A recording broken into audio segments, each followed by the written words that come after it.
All Hey, right, I think Josh. we are live. Hello, good morning, Yes, good afternoon. yes, yes, we are. Hi. Hi. Let me figure out the. There we go. Computers. What even? Um, we're very good. We're live. I can't believe it. It's the evening here in beautiful Vietnam, and I It's suppose it's lunchtime the in afternoon Germany. for you. Yeah, yeah. Germany, wonderful.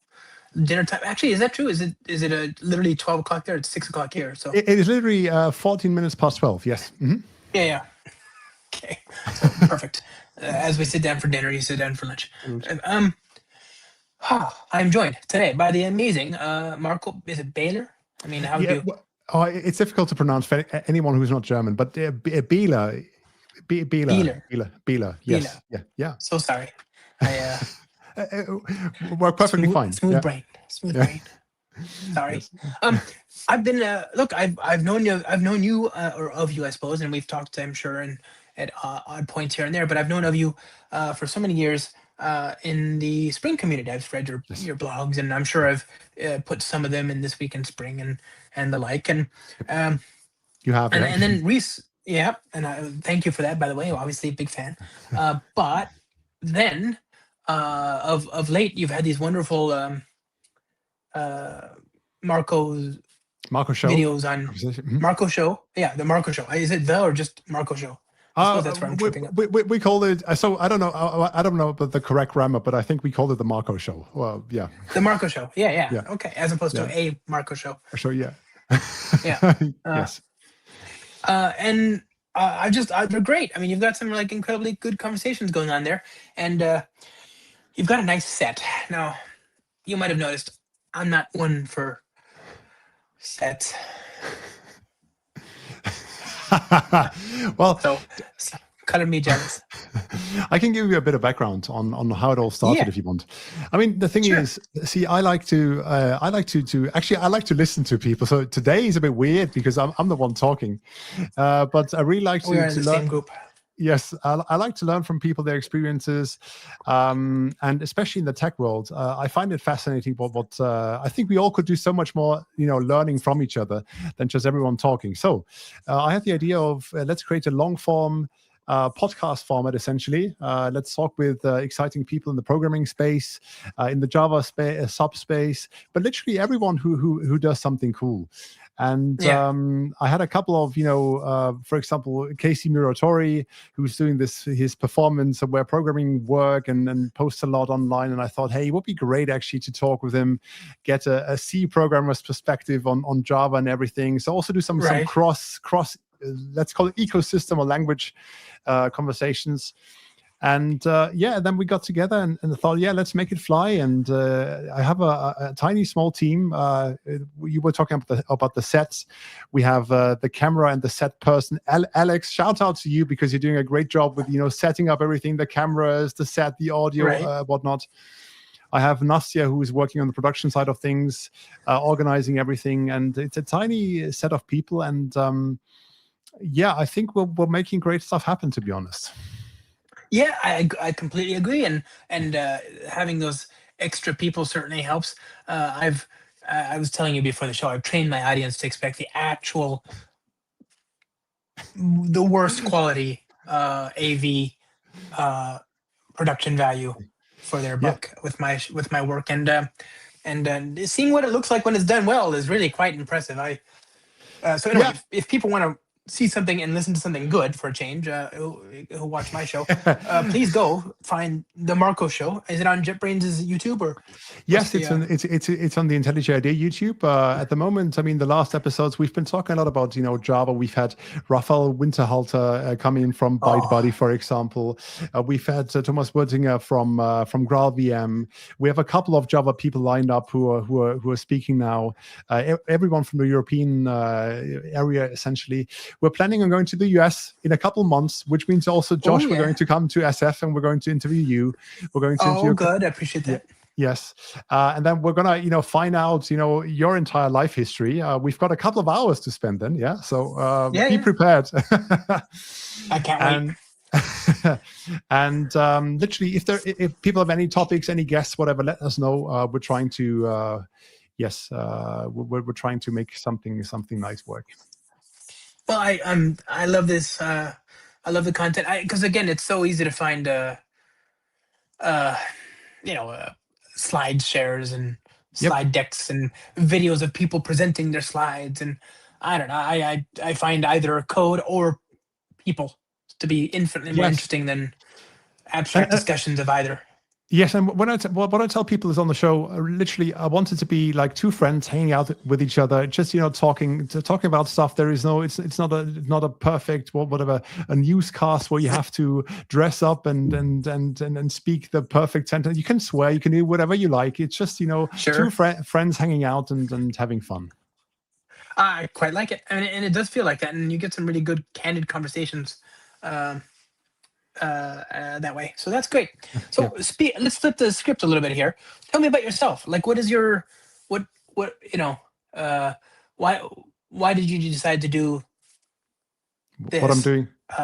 instead of becoming a rich handsome billionaire? Like do, do you know of a way how I could still become a rich, handsome I'm billionaire? told it's an option. I don't know. I keep seeing all the people. You keep well, Feels like see, there's two ways. there's two ways. So the thing is, just a bit of background about myself. I mean, I started out, I don't know, 20 years ago as a programmer. I was basically doing a lot of contract programming work in the Spring ecosystem back then. So I started, actually the first project I ever did, my first real project, it was already Spring. I don't remember the version, but it was around 2005-ish, 2006-ish. So I don't know what version was out there back then, but I don't know. Spring 2? 1.2, Yeah, maybe yeah, 1.1. something like that. So, I mean, Spring all the way. Did lots of programming. I dabbled a lot. We did try to do some startups, whatever, blah blah blah. Long story short, 15 years later, I was a bit sick of contract work and programming and wanted a change. And I saw that Jetbrains open up a role here in Munich, where I live, in the CI/CD space, developer advocacy. And I thought, hey, do you know what? I like, talking. I mean, I like to give presentations also and teach people stuff and blah, blah, blah. So I applied, and that was 5.5 years ago, where I applied at JetBrains. Yeah. I've been working there ever since. I have switched roles there also quite a couple of times, and now I'm now I'm responsible for the entire product strategy and development for everything which goes on in the JVM space when it comes to IntelliJ IDEA. So also inside JetBrains, it has been a journey from CI/CD, but yeah, that's what's been going on. I love it. So can we start at the beginning? Can we talk about, well, I want to talk about Spring. I want to talk about CI/CD first, is what I'm trying to say. Yes, Just yeah. because I think we don't have a lot of people that talk about that on this show. Yeah. And frankly, I'd like to know more. Yeah. Is that Team City? Is that what you're talking about? Or yes, it's effectively Team City. Yes, so JetBrains has a CI/CD server, which people actually might be surprised of. I think we started Team City even before Jenkins. A couple months before Jenkins was created, Team City was actually created. So it's basically insanely mature. I wanted to say old, but it's mature. Yes, so we had Team City, which you could compare to Jenkins. Obviously, then the whole CI/CD landscape changed over the years, over the decades, and you had GitHub Actions coming in, you had GitLab popping up. Now with the agents, we'll have to see where it goes. But yeah, I did the first 2 weeks were primarily done on at JetBrains, primarily done on Team City actually. So what is the is it the basic? Well, I mean, Jenkins came out in 2004. I mean, Hudson, right? It was like 2004, 2005. Yep. Like, so that was even before the continuous delivery book. Yep. And all that stuff. But originally, what was the sort of raison d'etre? Was it just I want to be able to run my unit tests, or what was how did people imagine we were going to use it at its inception? I guess it's a good question. I'm not really aware of it. I can only tell you that I think then product strategy wise, I think similarly to how it panned out with Eclipse, I think then at some point the strategy was, instead of having 20,000 plugins which don't work, and you have to update them and then it just breaks down, TeamCity just gives you kind of a convenient package all around, and it just works and it's maintained by us, and it's all good. But how it originally got created back then, I'd have to ask one of the few super long-term members. We have some of them at Jetbrains who have been with Jetbrains for over 20 years. It's actually a good exercise for me to get up to speed what the original plan was back then. Is it available in my Jetbrains toolbox? Like, is it part of my subscription, or how do I even gain access to it? There are two. I mean, either you can actually run it as a good old, you have to download it and run the server. It's actually, a Tomcat application. There is also TeamCity Cloud, where you just go to the website, you sign up, you get a TeamCity Cloud account, and then live happily ever after. Yep. And is that, so that's not part of my Jetbrains subscription, but it's not really, better or for worse. Yeah. Yes. Okay. Yeah. And how does that scale it out? Is that by organization, by seat, by runs? Yeah, you have so-called build agents. So the machines effectively who build your stuff, and there's different licensing models, yes. But the more agents you want to have building your stuff, the more you have to pay for it. Roughly speaking, so to say. Sure. So yes, yeah. Oh, that's so cool. And like today, there's a full disclosure, I use GitHub Actions a lot. Sure. I'm always willing to switch. Sure, yeah. But I've been watching as people have assailed GitHub Actions of late because of the sleep step thing. The sleep action is basically a busy loop, and I mean, people are upset because it's useless. But also,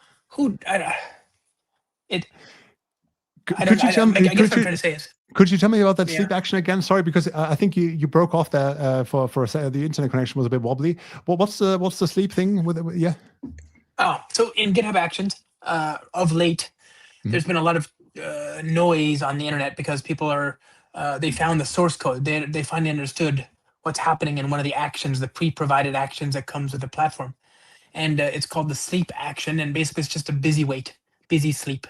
Right. And I don't know, actually.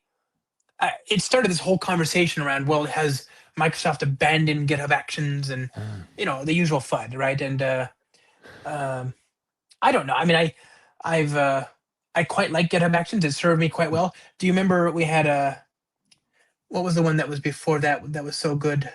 It was Trevor CI. Travis CI. Trevor CI. Yeah, I think. Yeah, and that was also quite good as well. And there's, I've got a long history of just jumping from CI platform to CI platform, and I don't know that I've set up more CI runs on a particular system than GitHub Actions. So I, who pay a pittance and have some free time, don't mind every now and then sort of contending with what is at the end of the day quite a good solution. However, it's not to say that it's not without some warts, some turbulence, some rough patches. And I kind of wonder what is the it's been so long, I don't even know what they say the grass is always greener. I can't even see the grass from here. I don't even know what it looks like. So what's the TeamCity experience? What do people who are refugees of other systems coming to TeamCity look for and get when they go there? I mean, to be honest, I think I do think that you have to try it out for yourself. I think for specific use cases, for example, TeamCity is actually unmatched. So we have quite a big audience of game development companies who build big games on TeamCity, and you'll find that all the features that we actually have, and the majority of these features, and the perforce support, for example, which not a whole lot of other people have, is just great for anything, when it comes to games. I'm not sure if I'm allowed to talk about all the game studios who are using us. Oh yeah, but yes, don't risk it. Yes, but so there's specific use cases where really, if you have big enterprise workflows, we have you covered in a ton of ways. We're trying to make the product also now. We have been trying to make the product now also much more appealing for smaller workloads and having a superbly easy UI and UX for people. But then again, I have to admit that I haven't been working on the TeamCity team now for the past 1.5, 2 years almost. So Sure. I might not be up to speed with the latest and greatest developments, but yeah, in short, you'll just have to try it out. So as I said before, TeamCity Cloud, you can just go to it online, sign up, you have an account up and running with a trial period. And you have some build minutes available, and then you can just give it a go and try it out yourself. And then is that integrated naturally with, like if I wanted to replace the GitHub suite, like does that integrate naturally with the U tracker? It does, yes. So, I mean, integration-wise, it does integrate into all these systems, actually, be it our own systems or foreign systems, so to speak. We have, the short answer is yes. Yeah. Okay. I will, I'm going to tug on that thread because I've been using GitHub quite a bit, and I'm starting to realize that, first of all, I don't feel particularly great with the issue management software there. I just never quite... You know what I'm saying? It feels like a place to write like a Post-it note. It's a quick place to write but it's very hard to manage across multiple repositories. It's really weird for me. So, okay, I'll dig into that. Quick, one more question. Yeah. You mentioned games, so I imagine there's a lot of RAM available on these runners. Is that true? Because I build a lot of GraalVM native images, and yes, I mean, there's oh boy, you need to tell me about your experience. But yes, we've got different machines. I mean, different types of agents, also quite beefy agents. You can also hook up your own agents from the cloud, if you for any cloud provider, and have the most expensive, the biggest, fastest, beefiest machine if you want to. That all works out of the box. And yeah, for GraalVM, what's been your experience so far? By the way, building GraalVM stuff. I love GraalVM. And obviously on my local machine, no big deal. But there was a time where I couldn't even build them on GitHub Actions because it required more RAM than GitHub Actions runners, at least in the free tier, had by default. And so now I think they beefed it up to like 8 gigs, and it's fine. It just takes a linear amount of time. Like on my machine, a build will take 45 seconds for something reasonable. I have one project that takes 1.5 minutes. But that's on my machine. I've got like a super server from, this would have been a mainframe 20 years ago, right? So, right. But then you get to GitHub, and again, it's free. So I'm not complaining. I'm just saying, I'm just admitting to the reality of the dynamics that are involved there, which is I couldn't even build it. Now I can, but it takes like 5 minutes or 10, which is also fine. It's fine. I don't offload my stuff to CI because I want fast feedback. Otherwise, I just run everything locally. Right. Right.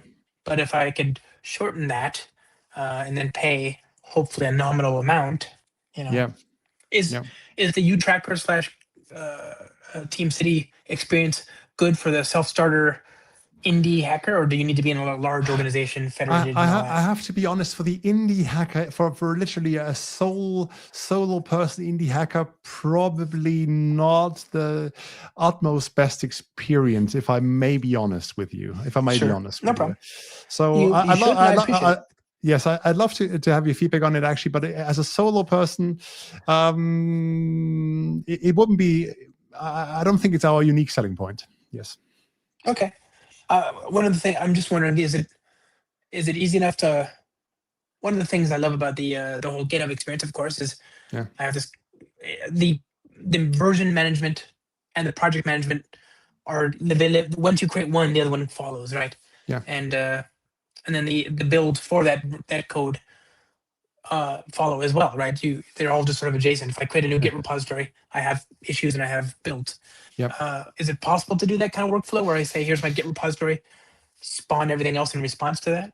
Also not really. I mean, I don't know if you're aware of the space project that we had, and which tried to do this essentially, this suite of everything together, which got discontinued or sunset last year. I think, yeah. Oh no. So, but yeah, that's that was really cool because that was Kotlin multi-platform. I really like that. Yeah. But they should open source the code and like let us play with it because that would be super cool.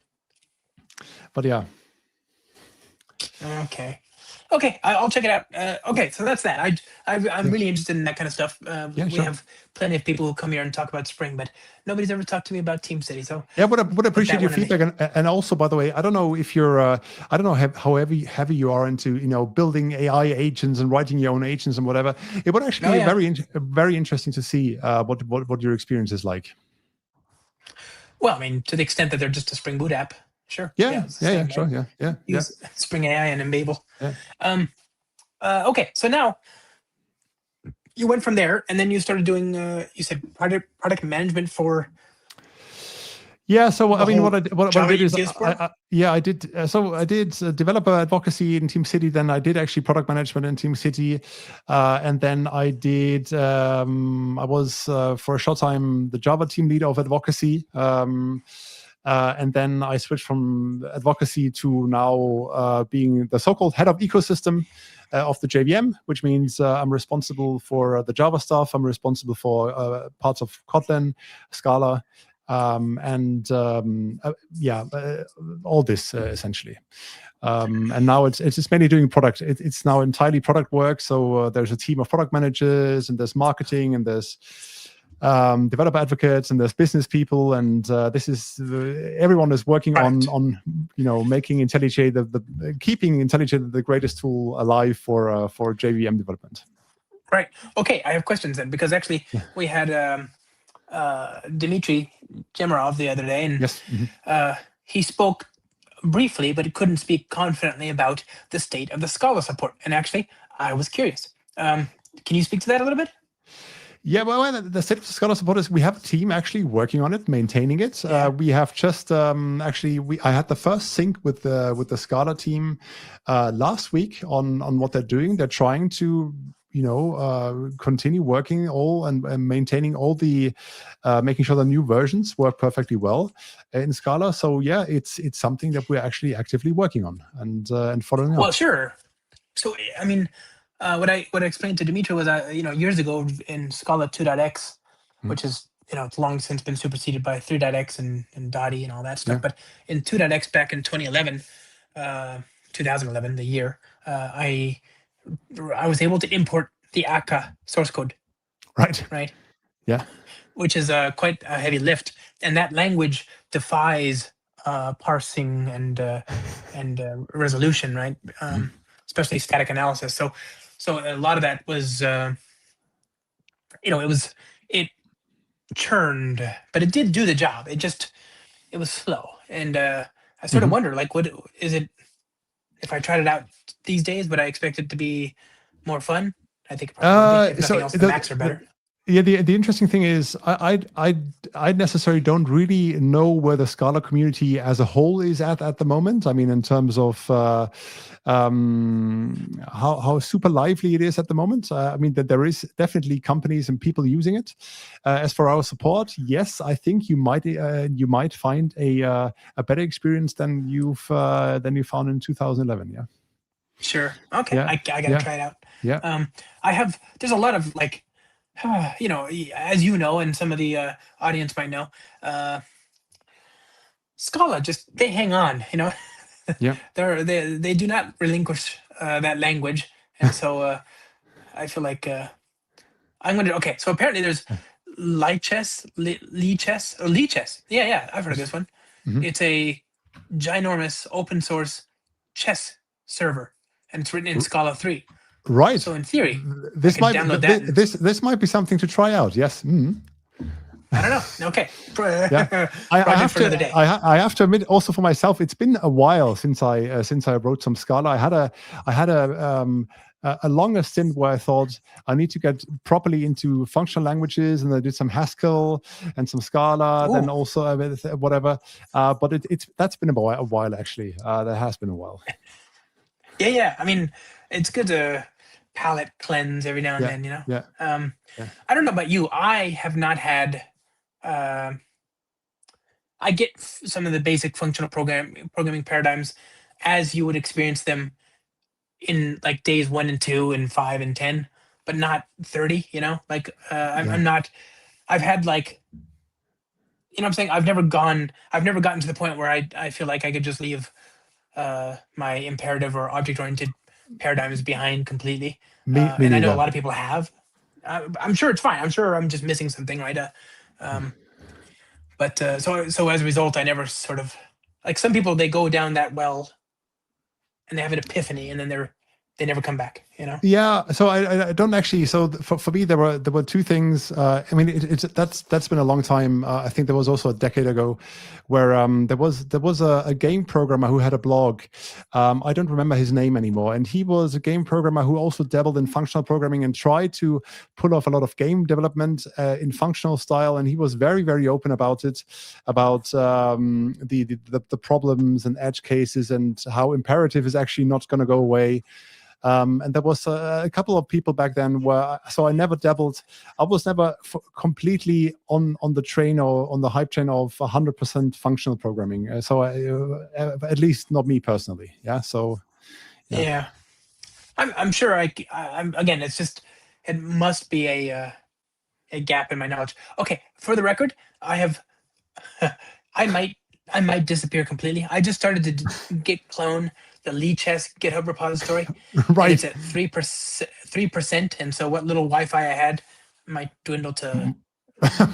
Okay. Right. Yeah. Anyway, Yeah. it's like, whew, that is quite the big repository. Okay, 7%. It's not as slow as Slack, but it is All right. slow to clone. Okay. Let's see what happens. And then Yeah. what happens Fingers crossed. when you open it up? Oh wow. Fingers crossed. Yeah. No. We're not. I'll do that after the stream. I don't want to lose All right. every bit of, because I mean, just imagine SPT on this Wi-Fi, which I'm sure it's fine. Sure, it's fine. Okay. Okay. So anyway, Scala, quite good. I'm glad to Yeah. hear that. The Java diaspora obviously includes Kotlin. Can you speak to that? What's the state of the art these days? I mean, Kotlin integrations. Yeah, I mean, Kotlin obviously is super important for us. Building a tons of stuff in Kotlin, as you know, actually. I mean, with Spring. I mean, Spring is now also heavily. I mean, giving Kotlin examples and documentation, and We love it. yes, yeah. Spring people do love it. So I mean, yeah, Kotlin. Not much to say. We see an uptick on the backend development side of things. That more and more teams are using it for backend development. And we have a couple of other streams to follow. So I don't know. Kotlin for us is just, I mean, it's been our baby ever since, and Yeah. we're just trying to make it better and better. Yeah. And There's also well done it is. There's yes, and Kotlin notebooks. there's A couple Kotlin years Note. ago. Yes. So there's Kotlin Note. So I wanted to add, I mean, to server-side development, I mean, obviously there's Kotlin multi-platform, which you've talked about earlier and touched on earlier. Kotlin notebooks. Yeah, it's something, I mean, if you're already used to the concept of Python notebooks or know what a notebook actually is, and then, yeah, you can use Kotlin to do some prototyping. And I find it to be pretty cool. And I think you've tried them out a couple of times, right? Haven't you? Notebooks? Tried. Yeah, of course. Yeah. And notebooks. Yes, I don't have that workflow yet. I haven't gotten the epiphany on that one either. But the Kotlin multi-platform, I love, and obviously Kotlin itself is perfect. Just a wonderful language. Yeah, and there's going to be so just a quick self-announcement, but there's going to be Kotlin Conf in May, if I remember correctly, in Munich. Just if you're interested in where Kotlin is going, Kotlin Conf is where you should be going. Absolutely, I think I'll be there. I'm not sure what I can. I'm not sure if it's been committed or not, but I've certainly submitted. Yes, and by the way, then I will show you around because you told me you're going to give me a tour around San Francisco. I'm going to give you a district tour. I have an infamous district tour or famous district tour I'm giving, where I live actually, and it ends with a white sausage breakfast, a traditional Bavarian white sausage breakfast. So if you're here, honestly, I will show you around. It's so far everyone loved it. Yeah. Dankeschön. Thank you. I can't wait. Yeah. Right. You said Berlin, is this, or Munich? Munich. Munich. Okay, I can't wait. Yes. I can't wait. Yes. I've been to Munich a number of times, but I confess I've never done the proper tour. Right. Then it's about time. Says somebody. Yeah, Bavarian sausage, but Bavarian white sausage. We need to be specific. White sausage. Right. Yeah. Okay. It's not fried, it's boiled. But anyway, yeah. Well. Yeah. God. Okay, I can't wait. Okay. Join us for Kotlin Conf. That's sure to be fun. Yeah. The other one that should be quite a fun time is the IntelliJ Conf in Cyprus. So is that open? Can people book those tickets? Should they? Yes. So it's actually an online conference. Yeah. I mean, so you can just tune in and you can just watch, and then happily ever after we will be going to Cyprus, obviously. Yeah. But somebody's got to. Somebody's got to. We're going to meet up at the Jetbrains office in Cyprus. But similarly to last year, we tried to invite quite a couple cool people like yourself from the Java space, giving talks on different topics and anything that's hot and rolling in Java. And yes, that's going to be happening soon, and I'm looking forward to meeting you there. I'm looking forward to it. And Kotlin Conf, I feel like this language has gotten better and better. And at this point, are there any huge features? I don't even know. It feels like it's now in 2016 or 2018. I think it went GA 1.0, right? Mm-hmm. And it had been incubating or developing or whatever since 2011, right, when you announced it. But it's sort of stabilized now, and I just find that you have to do yourself a favor and look in the release notes, because there's always these little wonderful things that get added. But it just, by and large, it's reached that level of stability where I don't have to worry, and I do trust that things will be fine from one release to another. And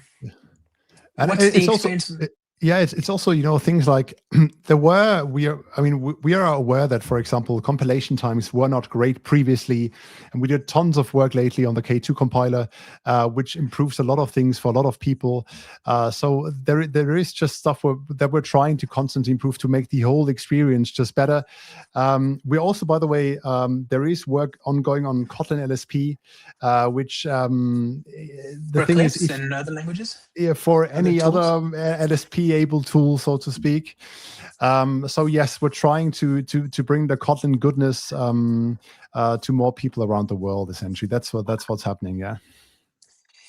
The compilation times weren't. I don't know. Again, I live in a privileged bubble. Yes. Obviously, I don't want to take this for granted or anything, but they were never bad for me. But they weren't super great. They also weren't super great. Yeah, so I appreciate it. Yeah. But yeah, I mean, there's a ton of work going into smoothing the experience for the normal Kotlin developer that we're constantly doing. Yeah. It's certainly, compared to Scala 2011 now, or even GraalVM native image compilations. My goodness, Yeah. Absolutely. Yeah. Absolutely. So. And okay, good. That's good. And so, yeah, I mean, to the people out there, give it a try. Obviously, we know that when it comes to making a decision inside your company, should we use Kotlin? And in all honesty, Java has also been doing quite a lot of good work lately with the faster release cycles and all the features that have been coming to it. But in any case, I just want to advocate for give Kotlin a try if you haven't, if you haven't done so. Yeah, I mean, K2 itself is a game changer, right? The compiler, which is now, I guess, that's production worthy now. Yes. In my mind, it feels like it's not, because it absolutely is. I know it is. Yeah, it is. But in my mind, I used it as this preview thing for so long. Yep. and now it's been GA for at least a year, I Yeah. guess. Yeah. What else? Somebody again. At this point, it's gotten to the point where it's like stabilization and integration, right? So the most yes, stable mature language. We're trying to integrate all these features. I mean, we're trying to make a nice IDE experience out of it, right. and working on this. Yeah, so it's just a stable language. Yeah, and not just for your Android project. Yeah, or yeah. Right. So good. So good. Yeah, I mean, use it with Spring, obviously. And Yeah. if I get accepted at Kotlin Conf, then I will be talking about some of those great those features there. Because I think, we've done this. We did this incredible work when the Kotlin coroutine stuff was announced back Mhm. in 2019 or whatever it was, Mhm. to integrate all of the reactive stack. So Mhm. even before virtual threads, Right. our answer was, if you want to write imperative style code, while also gaining the benefits of non-blocking I/O, just use Kotlin with Spring's reactive Yes. stack, and it's Yeah. gorgeous, Yep. But even there were some enclaves of the ecosystem uh, that remained a little persnickety, and one of them was propagating contextual baggage, like with tracing and things like that, Mhm. along the boundaries of the thread, and even that's been fixed. I mean, so many of Mhm. these amazing things that are possible now, and from a Spring and Kotlin perspective, you don't even notice it; it just works, Yeah, it just just works. Yeah. Yeah. That and for that's us is a some of that bit. stuff is recent. Yeah, and I do understand that there's, when it comes to Spring, obviously, when you say, for example, Kotlin and JPA, there are still in the some rough edges. Let's call it rough edges, and the experience could be better. But also, we're trying to work on sorting out that stuff actually. And there is we're just trying to make the whole experience as smooth as possible, without any of these tiny paper cuts. Yeah, I mean, I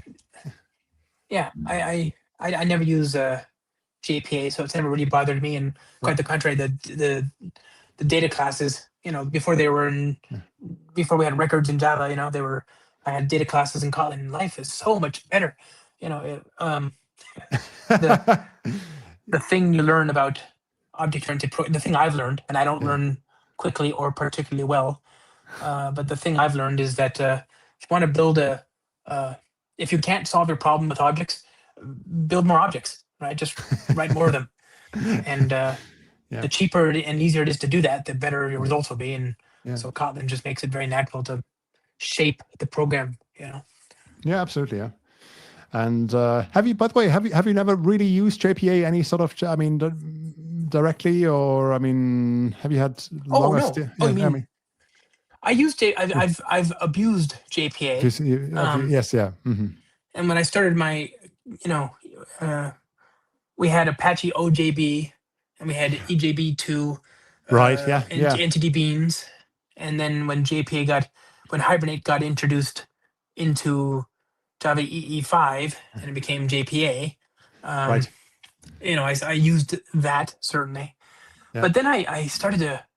I've had more bad experiences than good, and it's never been scary for me to use MyBetis or to use Java OQ or to use Yeah. Spring Data JDBC or just to write straight JDBC with JDBC client or JDBC Yeah. template 10, 20 years ago. So I quite prefer that. And now, Yeah. as Dimitri pointed out the other day, IntelliJ has this amazing feature where I have these contexts, so I can have uh, a multi-line string, put some SQL in there, and as long as Yep. IntelliJ is aware of a connection to a data source, Yeah. Yeah. it'll show me the fragments that don't have a corresponding column in the table. So I Exactly. get Yeah. type safety there. Exactly. It's all these things I take for granted already at the moment when I use maybe sometimes a different editor to check out what they're capable of, and then it's just Yeah. like these things like you have a string and then but we double check the columns and database table and whatnot. But I just want to say that my betas just brought me back great memories, because that was also one of the back then that we used in my very first job, and I have many rough discussions about people misusing Hibernate, in my project work, and debating, and just, my favorite line was, Hibernate is just doing things and have no way of understanding what it's doing, and then people debated that, and whatever. So that is certainly, people had issues with understanding it, learning it, and so good memories. Yeah. Before Hibernate is obviously quite good at what it does. Yeah. I just don't need what it does most of the time. Mhm. I spent a lot of time helping people in the Hibernate 2X world from 20 years ago. Well, I don't know, when did Hibernate 3 come out? I don't remember. It's got to be eons ago. But yeah. Hibernate 2, everything was eager by default, right? And so I spent a lot of time helping people switch things to lazy, and that solved their problems. And then when Hibernate 3 came out, everything is lazy by default. So I spent a lot of time helping people switch things to eager, and that fixed their problems. And it's just, I don't know, it just feels like a Sisyphusian rock, I don't care. Yeah. Anyway, I'm glad Kotlin's got making that experience even better, but you won't get feedback from me. It's all good. It's all good. Yeah, data classes work just fine for everything else I just mentioned, just not JPA. Yes. Ditto records. Okay, so tell me about. So can you talk about the multi-platform stuff in Kotlin? Because that to me is such an amazing opportunity. It especially actually on is. iOS. But it actually is. But I have to admit, I'm not the best person to talk about it. There would be people from the Kotlin department, because it's actually out of my responsibility area, so to speak. So whenever it's the IDE integration stuff and what happens in the IDE, but Kotlin multi-platform, we need to get you someone else on your show to tell you more about it. Sure, I appreciate it if you can. Yeah. Okay, so tell me about the IDE. I guess I just want like what you mentioned the language server. How goes that effort? Is that something under your purview? Yeah, it is. So again, for Kotlin, there is. So we're trying to. I'm trying to be a bit smart about it. So Kotlin LSP, yes, there is ongoing work on it, and let's put it like that. In general, in the LSP direction, there could be work being announced from JetBrains. Sometime soon, we'll see. But yes, there might be stuff brewing. Let's put it like that. There might be stuff brewing. Nice. Might be what? Yes. Brewing. Sorry, brewing, like beer brewing. Oh. Right? Yes. Oh, okay. So, yes. Yeah. Sorry. Yeah. But there is Kotlin. Yes, absolutely. Because obviously, we want to make the Kotlin experience also nice for everyone else who might not be using our IDEs. Right. And which has been an issue in the past, and there are issues with the existing solutions. So it's just a natural step for us to give you this literally a very sane, good editing and navigation experience that you would expect. That is super cool. That is super cool. I use IntelliJ, obviously. Hey, do you think you might ever add a? I know you couldn't do it completely well. I mean, it's lossy, but could you ever do a Java 2, a Kotlin to Java? You mean a Kotlin? Have you seen many people trying to do that? Actually, I don't know if there's. But I just wonder. I guess if there's a demand for it, who knows what we might be doing? But I don't know. It would be because you have this really slick, you can just copy and paste Java code into Kotlin, and it becomes Kotlin. Do you remember Lombok? Lombok had this Lombok plugin, right? Yeah, you could take away Lombok and have it reify the code, and it gave people a safety blanket that they knew they could always just get regular code and throw away Lombok if it ever became an issue. Maybe you could do the same thing for Kotlin, so people will never use it. But now they know they could if they needed to. The problem is also we don't want people to get away from Kotlin into Java. So the other way around.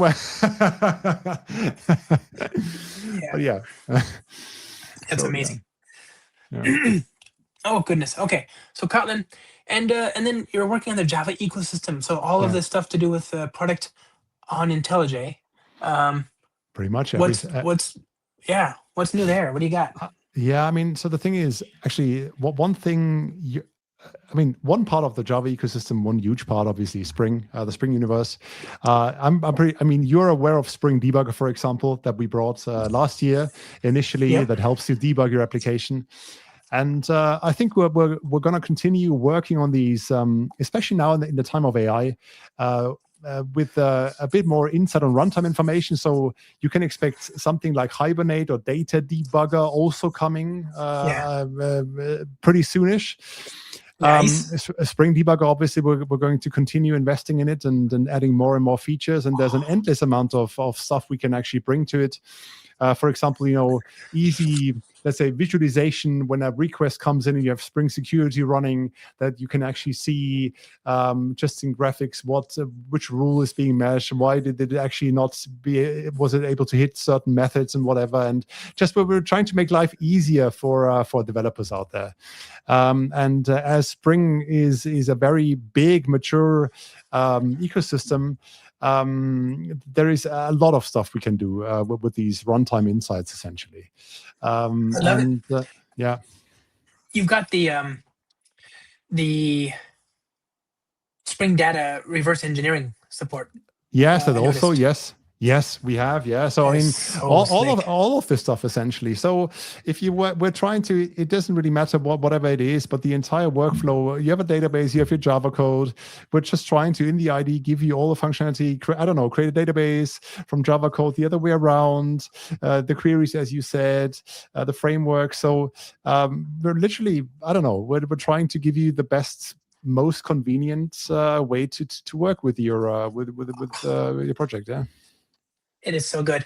That is so good. I mean, the so to those who are listening, the idea is that you have this. You've long had this ability to, given a JPA entity, ask IntelliJ to generate the schema for you, or given a schema, given a table in a database, to ask it to generate the JPA entity. And now there's a more or less equivalent support for Spring Data JDBC, Yes. Yes. my preferred, you know, SQL ORM. I use that, and then I drop down to JDBC client whenever I need to. Yep. Um, and that's now, it's amazing. I mean, it's just right in my IDE. I don't have to handhold or artisanally craft SQL DDL Yep. files Uh, anymore. and I mean, so again, and then I mean, all the work. I mean, it's just part of the work we're doing. I mean, obviously, we're always trying to keep up to date with new developments in the Spring universe and updating, to new framework features that Spring comes with. Also, projects like Modulith, for example, we have Yep. support for it. So we're trying to I love really, Modulith. when you take the ecosystem, we're trying to offer the best support for all these tiny bits and pieces. We have a lot of work. It gives us a lot of work to do. Sure, but I love by the way, the Spring Debugger. People, I don't know if people have tried. It's been out in the IDE for years now, or at least a year. It's been a year, yeah, almost, yeah. Mhm. Ish. And Yeah, that capability is just this incredible sort of, like, I can ask questions about the state of the world in my Spring program, and you yep, should just go Google Spring Debugger, and you'll find IntelliJ Spring Debugger, and you'll yep, find there's a handful of features that are just like, oh, okay, I didn't even know this was there. Your IDE looks almost the same as it did 5 years ago. Well, it changes quite a yep, bit, but there's this extra layer of richness for Spring apps in there. So make yeah. sure people take advantage of that.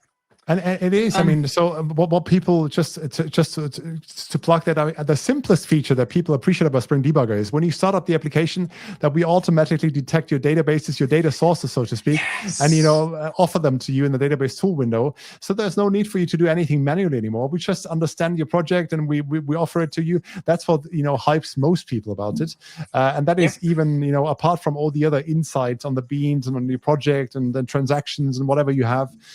So yeah, give it a try. Spring Debugger plugin, download it, live happily ever after. And then, of course, the Spring Modulith support.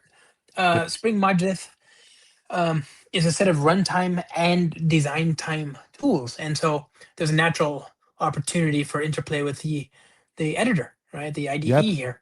and in particular, Spring Module gives you feedback about the structure of your code. Yeah, the let's say, boundaries, and structure. Yeah, yeah, yeah, and yeah. I and mean, there's badging now. IntelliJ actually shows you this stuff like yes, live exactly. as you So, make changes. Oh, yeah, we so good. visualize it for you. We show it to you. We give you errors, warnings. I mean, it's what you would expect essentially from it using it productively. Yeah, you'll get all that Right. information, and then yeah, The that was amazing. And then the other thing, and I'm not sure if this is in your purview or if you can speak to it, but uh, I have been trying to remember to use this, the dot dot, right? The yes, yes. Thank you for bringing it up.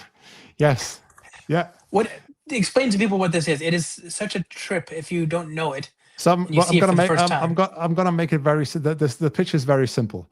So you don't want to learn any more keyboard shortcuts. You don't want to learn anything about IntelliJ IDEA anymore. The only thing you need to remember is in the future you just press dot dot. It doesn't matter what you do, just dot dot. No more keyboard shortcuts. Right. And dot dot will do it. Will do everything for you. So just in the editor dot dot, and you can access any of the functions and whatever we have. So dot dot is the one keyboard shortcut to rule them all in the future. Just wherever you are, dot dot, and then I don't know, refactor your stuff, and you don't need to remember extract a variable, whatever you want to do, dot dot. It really does work. It's just yeah. It gives you, um, depending on the context where you are, it gives you all the nice little options that IntelliJ can do for you at this pace. Yeah. And it's if you just press dot dot in the middle of nowhere, it'll give you global options like find or whatever. Yep.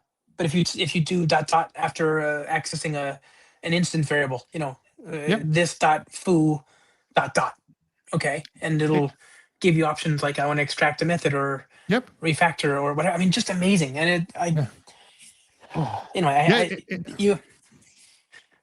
have to unlearn my key commands first of all, and second of all, very annoyingly, remember those old T-shirts that you guys and gals were giving out, the upside down key bindings T-shirt. Right. Mm-hmm. Yeah. Now you just have to have dot dot in the middle of this. Now it's just dot dot. So yeah, sorry about that. So and also I don't want you to unlearn your previously hard learned keyboard shortcuts, but for new people out there, I mean dot dot is just just do dot dot. Yeah. It's so fast. You should replace it you should have a new T-shirt, IntelliJ key bindings cheat sheet, just dot dot right in the middle of the chest. Yeah, just dot dot. Yeah, exactly. Yeah. Yeah, and people are like, "What the hell is that?" Just trust me. Dot dot. Yeah. I haven't tried that with. Does that work in like PyCharm and WebStorm, or is it just IntelliJ? I don't even know. Actually, I haven't tried it in PyCharm and WebStorm. I think we should be sure. We should be. We'll give you an answer later. Sorry. I don't know. Yeah. Oops. Yes. I'll try it out later. I'm sure it's fine. Anyway. Yeah. But in Java, it's really slick. Yep. So. Oh man. Okay. Well, this has been. I cannot believe all the stuff that has been added to the IntelliJ IDE experience in the last few years. So much of it is like user-facing goodness. Making my everyday experience with the languages, Kotlin and Java, and frameworks like Spring and my various databases, just ever so simple. One thing I was very happy to see, because I assume it'll portend faster cycle times or better cycle times. Not that they were bad before, but surely this will improve it. Was that you now have a unified distribution? Yeah. Also. Of can you speak to that a little bit? What is that? That's really cool. Yeah, I mean, the thing is, I don't know if you remember, but back in the day in 2009, I think, I mean, we introduced the community edition, which gave you, free access to IntelliJ IDEA, but with a more limited feature set. For example, you didn't have access to the Spring features, to these ultimate Spring features. So for a long time, there was the community version edition. There was also the ultimate edition. So 2 different builds, essentially. And what we try to do now is essentially, we said, well, we don't need to have 2 different builds. Let's just have one download for the user. Make it really simple. It's just IntelliJ IDEA. You get all the basic functionality out of the box, and if you want to, you can update to an ultimate subscription. and have a trial for this. So effectively, we just made it simpler for the user. The unified build is there's no two different versions anymore, not on the website, not in documentation or anywhere. Just there's one build you download. And if you want to experience the ultimate feature, so to speak, you can do. And you'll get a free trial, as I said. Try them out, and hopefully you'll find out you cannot live without them. With the ultimate features after a while. But yes, everything we talked about, the Spring features, the database, the advanced database features, you still need an ultimate subscription. And this is what makes you really super productive on a day-to-day basis. I mean, I love it. I've been using a paid pro, whatever version for decades. Yeah. Ultimate. Yeah. Thank you. Yeah. But I know the community edition, the open edition, the base edition, whatever it was, super useful for students and so on. And now they have a nice clean ramp up. They can just they can use it to learn and then push the button and activate the more fully featured version. Yep. Absolutely, yeah. So okay, now as we wind down here, I was hoping maybe you could do a little navel gazing with me. We have we're celebrating 25 years of IntelliJ, which doesn't that just blow your mind? It blows my mind. It's a bit crazy. So I mean, the thing is, we've had tiny birthday parties in the offices this week. Yeah. Because on Monday it was the birthday, and I wrote to the team what I find crazy. So back in the day, again, I started I think 2005, 6ish.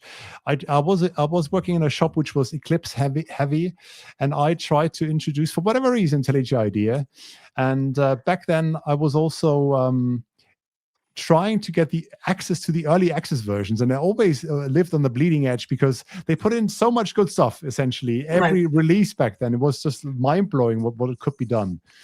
And it's just a bit crazy to be sitting here 20 years. For me, it's 20 years later almost, and seeing how it grew, what grew out of IntelliJ IDEA, and how we also grew alongside frameworks like Spring, and how Spring grew in that time. And then Spring Boot came around, and I mean, what a success story ever since. So it's crazy, and I do hope that there's going to be another. So hopefully, in 25 years, I don't know how old you're going to be then, Josh, but hopefully we're going to be sitting there and still writing some Java code and using IntelliJ IDEA. I sure hope so as well. I mean, imagine 50 years of IntelliJ, and by then, of course, it'll be like 60 of Java. Is that true? 1995. Yeah. That would be pretty crazy. Yeah. So very, very clearly, but I have no doubt that that's possible. But and that means that 25, it'll be 15 years of Kotlin already, and so is that 40 years of Kotlin by then? Yeah. So yeah, just it's come a long way. Maybe to be like quantum, I don't know. Maybe we'll have quantum IntelliJ. And we'll have cold fusion and things like that, right? We're actually also as some sort of a hackathon, thinking of just sketching out what could an entirely new IntelliJ look like directly implanted in your brain or whatever. So we'll have to find out what's going to happen in 25 years. Yes, we'll see. We'll see. That would be amazing, right? I mean, maybe it's not ... Maybe it's just you think. ... Maybe exactly. You just think ... and it just happens automatically. Yeah. Yeah, exactly. Or maybe there's a text-to-speech mode. Can you drive IntelliJ entirely from voice today, even with assistive technologies? I have never tried, to be honest. I've never tried. But it gives me, it gives me Jean-Luc Picard vibe from Star Trek. Yeah, it's just like number one. Earl Grey, hot. That'd be pretty amazing, yeah. Because I would love that. I mean, imagine just like walking around your house with a monitor that floats around you, and as you're looking at the code while also making coffee and running in your treadmill and whatever. And once in a while you're shouting ... So yeah. Or blinking it, or just having a Schrodinger's ... That's not sure. It. Yeah, blinking it. Right. That is such a great idea. Thank you. So it's just like that. Yeah. Right. Yeah. why bother even taxing those vocal cords? We should blink twice. exactly blink twice if you're okay, or if you want to refactor. So yeah, that'd be awesome. Okay, my friend. Couple questions, the 3 normal questions before as we wind down the show here for the day, because I got a flight to catch here pretty quickly. Sorry about that. 1 is, are you on the internet? 2 is, do you want to be found? And if so, 3, where can people find you? So you can all see my name here now, Marco Behler, it says. I understand it's difficult to write for anyone who's not German, but my Twitter is Twitter/Marco Behler. My website is www.marcobehler.com. My LinkedIn is LinkedIn Marco Behler. So you just put in my name, Marco Behler, and you'll find me, I guess. Yeah. Or you just write me an email to marco@jetbrains. This is without my last name, so I have the greatest alias, marco@jetbrains.com. You can send me an email. I will happily respond to you, and we'll live happily ever after. Exactly that, Josh. Yes, exactly. It's just my name. It's just, it sounds a bit selfish. marco@jetbrains.com, but just that's it. There you go. All right. This has been fun, my friend. Thank you. Thank you very much, Josh. I enjoyed it. Thank you. Oh, cheers. For everybody else who's joined, thanks for hanging out. Appreciate you, and we'll see you in the next one. Have a safe flight. Bye-bye. Thank you.